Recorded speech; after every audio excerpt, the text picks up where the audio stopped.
Good morning बच्चों। आज मैं आप लोगों को एक बहुत ही इम्पोर्टेंट टॉपिक स्टार्ट कराने जा रहा हूं, जो कि आपके मैथमेटिक्स का लगभग 40% पार्ट कवर करेगा, जो कि है आपका ट्रिग्नोमेट्रिक फंक्शंस। और ये ट्रिग्नोमेट्रिक फंक्शन इतना इम्पोर्टेंट है कि आपका कैलकुलस का लगभग मोस्ट पार्ट ट्रिग्नोमेट्रिक फंक्शन पर बेस्ड है। जैसे कि आप इंटीग्रेशन पढ़ेंगे, डिफरेंशिएशन पढ़ेंगे, उसमें ये ट्रिग्नोमेट्रिक फंक्शन का भी यूज़ किया जाएगा। ओके, उसमें काफ़ी सारे ट्रिग्नोमेट्रिक फंक्शंस आएंगे, उनको आपको सॉल्व करना पड़ेगा। ठीक है, तो आज हम ट्रिग्नोमेट्रिक फंक्शन को स्टार्ट करने जा रहे हैं और इसको आपको बहुत अच्छी तरह से सीखना है। ठीक है, ट्रिग्नोमेट्री जो है वो एक बहुत इम्पोर्टेंट पार्ट होता है मैथमेटिक्स का। ओके, और ये एक बहुत ब्रॉड ब्रांच है मैथमेटिक्स की। ओके, तो इसको आपको बहुत अच्छे से सीखना है और इसकी प्रैक्टिस बहुत ही ज़्यादा करना है। ओके, तभी इसके क्वेश्चंस आप लोग सॉल्व कर पाओगे और ये आपके समझ में आ पाएगी। समझ में आ रही बात आपके? तो इसको आपको पूरी तरह से पूरी तवज्जो के साथ सीखना है, फॉर्मूले याद करना है, क्वेश्चंस की प्रैक्टिस करना है। ओके, और क्वेश्चंस का रिवीजन भी करते रहना है। तो देख लीजिए किस तरह से इस फंक्शन को एक्सप्लेन करेंगे। ट्रिग्नोमेट्रिक फंक्शंस, देखिए ट्रिग्नोमेट्रिक फंक्शंस जो होते हैं वो एक ट्रिग्नोमेट्री जो है वो ट्रायंगल से बनी है। ट्रिग्नोमेट्री का मतलब होता है ट्राइगोनमेट्री, यानी कि ट्राई का मतलब थ्री, गोन साइड्स को बोलते हैं, और मेट्री यानी कि ज्योमेट्री से लिया गया है। ओके, इस तरह से ट्रिग्नोमेट्री जो होती है वो ट्रायंगल के लिए अप्लाई की जाती है, और ट्रायंगल में भी राइट एंगल ट्रायंगल होना चाहिए इस तरह से। ठीक, तो अगर हमारे पास कोई ट्रायंगल ऐसा है जो कि राइट एंगल है, तो राइट एंगल ट्रायंगल में दो एक्यूट एंगल होते हैं। ओके, और एक राइट एंगल होता है। ठीक है, राइट एंगल के सामने की साइड हाइपोटेनियस होती है, हाइपोटेनियस। ओके, और इन दोनों में से एक साइड परपेंडिकुलर कंसीडर कर लेते हैं और एक साइड बेस कंसीडर कर लेते हैं। तो सपोज दैट हमने ये एंगल थीटा मान लिया, तो परपेंडिकुलर ये वाली साइड मानी जाएगी। समझ में आ रही है बात? ओके, यानी कि side opposite to given angle is called perpendicular, यानी जो एंगल कंसीडर करोगे आप ट्रिग्नोमेट्री में, उसके अपोजिट साइड को ही परपेंडिकुलर मानना होगा आपको। और दो साइड तो होगी, हाइपोटेनस तो ऑलवेज फिक्स रहता है, एंगल ये है तो परपेंडिकुलर ये हो जाएगा, और इसकी अपोजिट साइड बेस हो जाएगी। ठीक है, तो ये तीन चीजें होती हैं, perpendicular hypotenuse H, perpendicular B, और बेस बी। ओके, तो ये तीन साइड हैं। अब ट्रिग्नोमेट्रिक रेशियो सबसे पहले मैं आपको बताऊंगा ट्रिग्नोमेट्रिक रेशियो क्या होते हैं। ट्रिग्नोमेट्रिक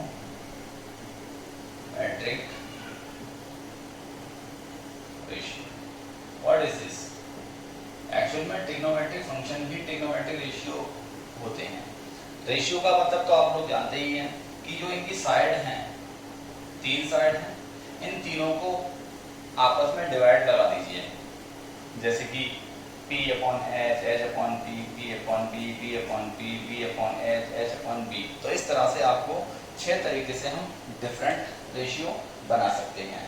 ओके, और हर रेशियो को एक नाम दिया जाता है जो कि कहलाता है ट्रिग्नोमेट्रिक रेशियो। ठीक है, क्या नाम दिया जाता है?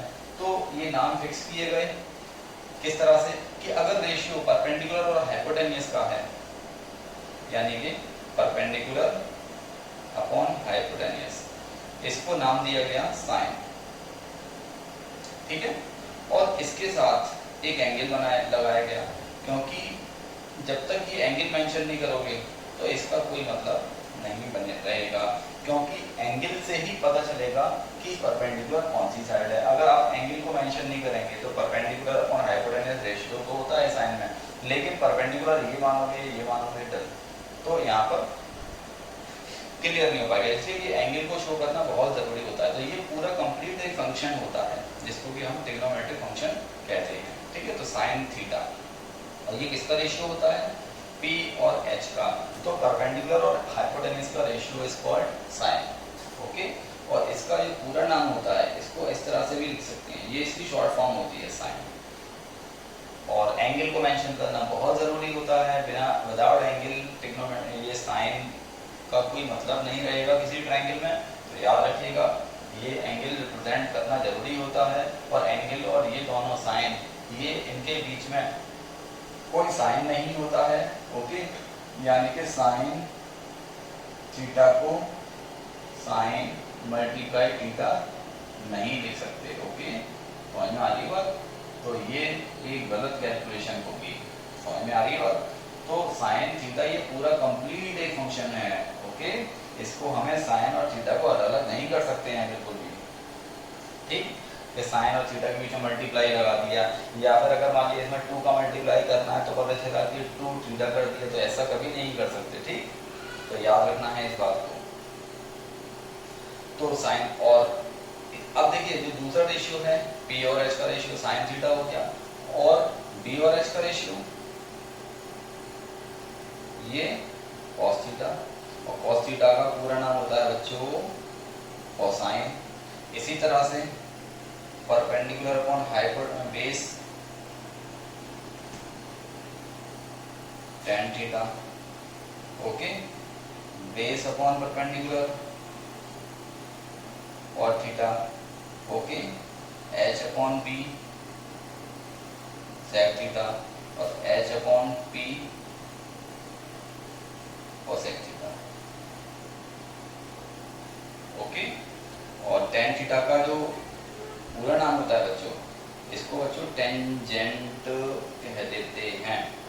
क्या बोल देते हैं? टेंजेंट। Okay, yes, tangent.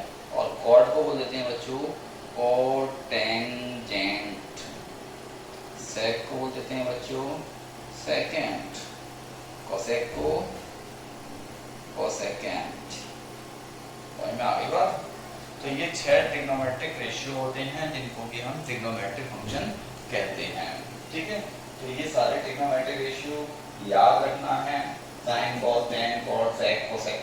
ठीक है, देखिए मैं ये बिल्कुल बेसिक से स्टार्ट करा रहा हूँ, यानी कि आपने 10th में क्या सीखा क्या नहीं सीखा मुझे कोई फर्क नहीं पड़ता, और आपको भी कोई फर्क नहीं पड़ना चाहिए। मैं आपको बिल्कुल इनिशिएशन स्टेज से स्टार्ट करा रहा हूँ, यानी कि ट्रायंगल से उसके रेशियो से स्टार्ट करा रहा हूँ। और जिसने भी 10th क्लास में ये नहीं सीखा है तो कोई प्रॉब्लम नहीं है, आप स्टार्टिंग से सीख रहे हैं ट्रिग्नोमेट्री। ओके, बिल्कुल इनिशिएशन स्टेज से है, तो आपको कोई फर्क नहीं पड़ना चाहिए कि आपने पीछे क्या सीखा। तो बिल्कुल घबराने की जरूरत नहीं है, बिल्कुल बेसिक से स्टार्ट किया है आपने। ट्रिग्नोमेट्री क्या सीखी क्या नहीं सीखी डजंट मैटर, यहाँ से स्टार्ट कर लीजिए। और अब यहाँ से कोई भी लेक्चर आपको मिस नहीं करना है, हर एक कंटेंट को बहुत अच्छे से वीडियो देखना है और क्वेश्चंस की एक्सरसाइज की प्रैक्टिस करना है। ठीक है, चलिए, तो ये 6 रेशियो हैं। अब ये इनके पूरे नाम हैं। ओके, आपको पढ़ना सिर्फ शॉर्ट है, थीटा एंगल है, और ये हमेशा ट्रिग्नोमेट्रिक रेशियो के साथ में ही लिखा जाएगा। ओके, बिना थीटा के कोई भी ट्रिग्नोमेट्रिक रेशियो नहीं लिखा जाएगा। एंगल को ट्रिग्नोमेट्रिक रेशियो यानी कि साइन और एंगल ये मल्टीप्लाई में नहीं होते हैं, इस बात को ध्यान रखना है, यानी कि ये कंप्लीट पूरा एक फंक्शन होता है। ठीक है बच्चों, अब हम इसमें कुछ और रेशियो बनाएंगे, जैसे कि अगर हम साइन थीटा और कॉस थीटा की फॉर्मेट बनाएं तो साइन थीटा का रेशियो तो होता है P/H, और कॉस थीटा का रेशियो होता है P/H।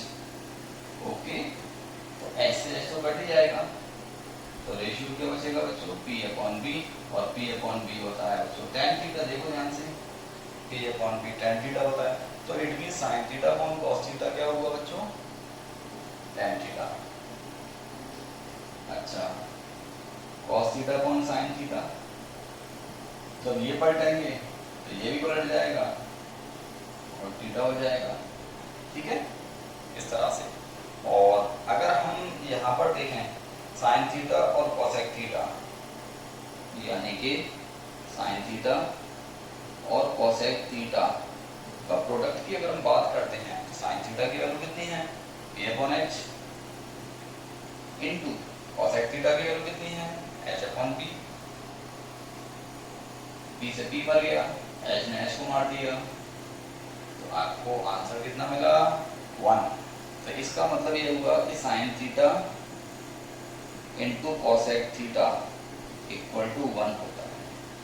ठीक है, साइन और कोसेक का प्रोडक्ट 1 होता है। और इसको हम ये कह सकते हैं कि साइन और कोसेक एक दूसरे के रेसिप्रोकल होते हैं। यानी कि अगर हम यहाँ से साइन थीटा की वैल्यू निकालें तो 1 अपॉन कोसेक थीटा, और कोसेक थीटा की वैल्यू निकालें तो 1 अपॉन साइन थीटा। ठीक है, तो ये साइन और कोसेक के बारे में याद रखना है कि sine theta 1 upon cosec theta होता है और cosec theta 1 upon sine theta होता है। तो इसको आप नोट कर लीजिए। ठीक है, फिर आगे हम और बढ़ते हैं और आइडेंटिटीज आएंगी। चलिए, तो मैं इस ट्राइंगल को नोट साफ कर देता हूँ, इसको आप नोट कर लीजिएगा अच्छे से। ठीक है, देखिए